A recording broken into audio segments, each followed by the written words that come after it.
I just got a new video light off of Amazon. We're going to open it up, take a look at it, see how it works for the video. But we're also going to take a look and see if it's any good as a hot light for still life or portraiture.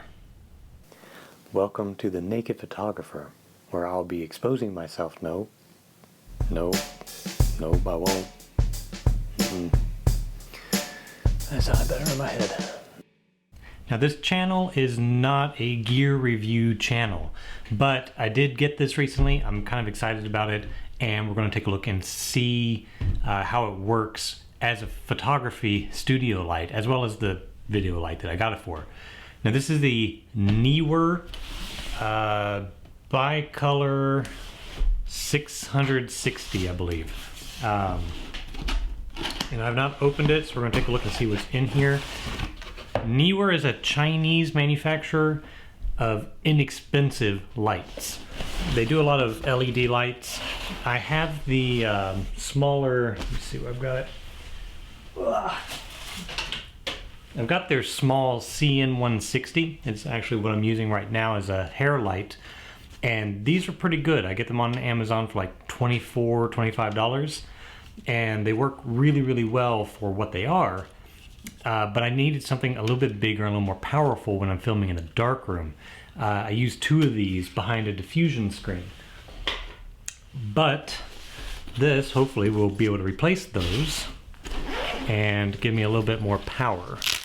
Let's see what's in here. It's actually a pretty nice case. All right, so looks like we have the actual light unit right here. I opted for the blue because I am in central Kentucky. Go Big Blue. And that's also the one that was on sale. So it is a foamed lined case with cutouts. That's very nice, actually. Little pocket. I like that. And it looks like we've got a power adapter and the light. And that is it. So let's take a look at this thing. We'll plug it in a moment and see how it does. So it's on a U-bracket. It's got a standard 5/8 inch stud. The knobs here allow for tilt.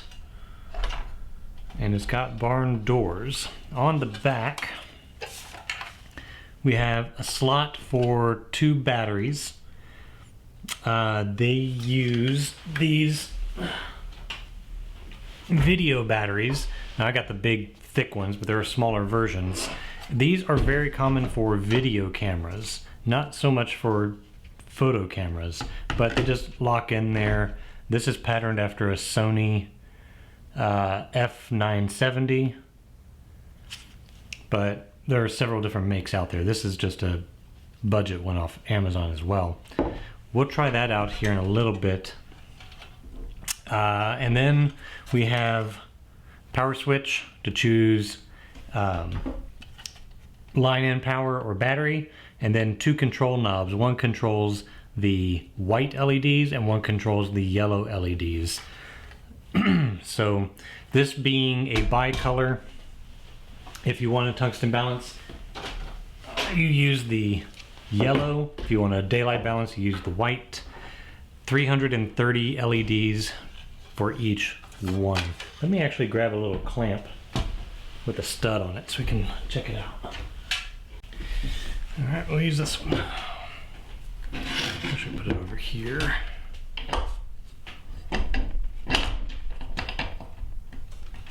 Okay, so let's pop a couple batteries in here and see what we get.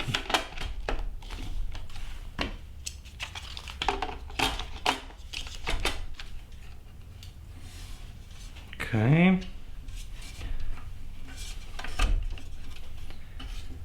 And let's open up the barn doors. These are pretty thick barn doors, about a 1/16 of an inch thick. We've got a diffuser, which is not currently in place. Just pull it out of the way for now. All right, well, it's got a protective film on it, or did anyway. All right, and here are the LEDs. So it's a pretty good sized panel. Looks to be about, I don't know, 8 inches across, maybe 7 inches tall. The barn doors do come off with these thumb screws. We'll take those off in a moment. But let's check this out here. Oh, there's the white. Oh yeah, that's pretty bright. Okay, let's check the yellow. Oh, that's pretty bright too. Let's see if it's instant off and on.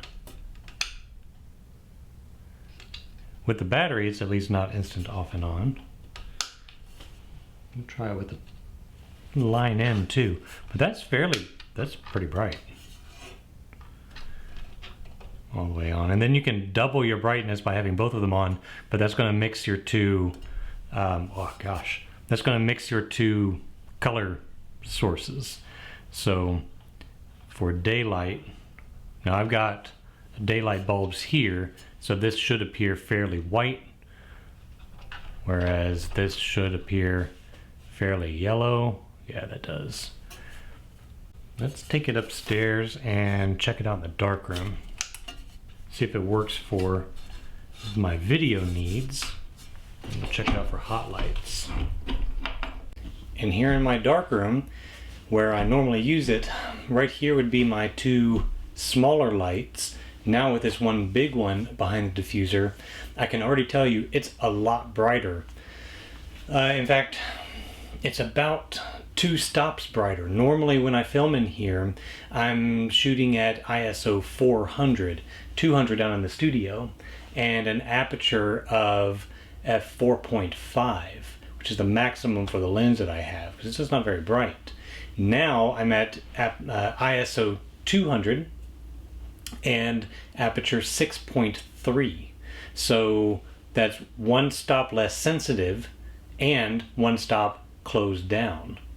So 2 stops extra light. That's fantastic. That would be the same as trying to add from 2 lights to a total of 8 of those smaller ones. So that's pretty good. They're pretty intense.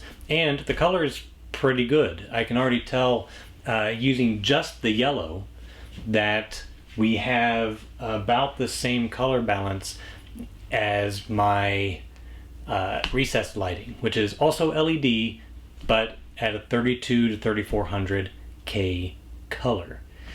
So I think this will be great in this darkroom. It'll give me a lot more light to film, and I can use more depth of field. I can use less noise with a good ISO. So I like it for video so far. We'll see how it goes. So let's take it back down in the studio and see how it works as a hot light for maybe, say, tabletop or a portrait. So we're going to try a portrait. Got my DSLR set up right here. Got the light with some nice Rembrandt lighting. So this little triangle right here, trying to get that under my eye. Let's see again, and turn around.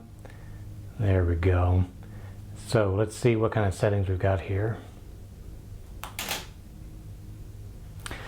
I've got the DSLR currently set at f2.8, shallow depth of field, and we've got a shutter speed of 250th of a second at ISO 100. So that's fairly fast, actually. That's a pretty good amount of light. I mean, this thing's pretty blinding right here. I had the diffuser in, so it is softening it up a little bit, but it's still a relatively hard light because it is only about this big. A soft box would be much bigger, giving a much softer kind of light. And then I have, I've taken off the barn doors because I found the barn door actually prevents this from tilting forward. You can tilt it backward, but this U-bracket is too short. It's too close to the bottom edge of the light to allow you to tilt it with a barn door attached. It just takes 4 thumb screws. It's a little bit irritating. Now, where I'm actually going to use the light as a video light, that's not going to be a problem. But here, as a portrait light, if I had wanted to use the barn doors, I would have had to probably, instead of put it directly on a light stand like it is now, used a super clamp or something like that to grip the light stand and have the post horizontal, then I could have the bracket swung all the way behind the light and been able to tilt it. But now we're starting to use two different kinds of grip in order to attach one kind of light. So that's a little bit annoying. Other than that, it's, I think, actually a pretty good portrait light for some small things. But let's see how it works maybe for smaller tabletop, because the light will be relatively large compared to small items. It might create a much softer light than here, where it's about the same size as my face. So let's take a look at that. I'm back down in the studio. I've got the light set up here on the edge of my table, and I've just set up a little still life, nothing too fancy. But the light is still on fairly bright. I have flagged it significantly, so I've got a foam flag here to keep spill off the background. And I have a card on this side to prevent bounce back into the shadow, so it gives me a deep shadow here. But it's still giving me a nice soft light here. I'm using the barn doors to kind of flag the table so it's not a hot spot. And let's see what we've got.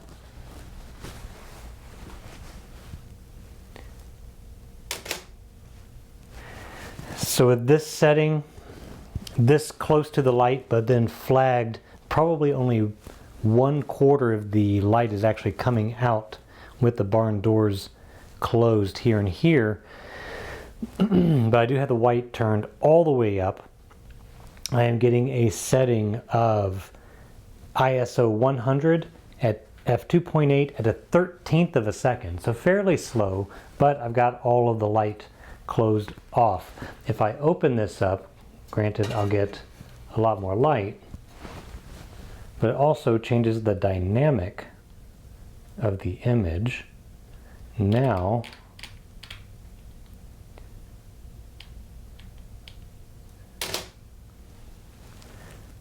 I'm at f2.8 at 1/100th of a second, so quite a bit of a change in exposure.